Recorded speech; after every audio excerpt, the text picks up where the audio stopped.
Very much for taking time sa pagkanto.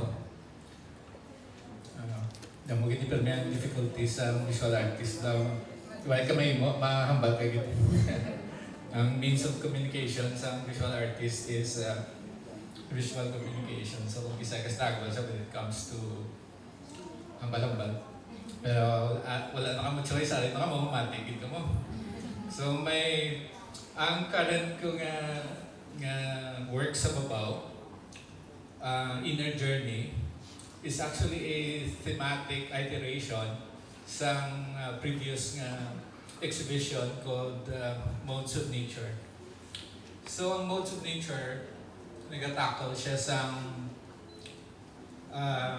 subjects that are energies that are hidden or unknown to us, nga nag-influence sa aton in many ways. Like, kung anong pagpaminsata, direction to take, ano ang vibes ta, may good vibes, may bad vibes. So, man siya ang akon nga tutok sa akon studies yan.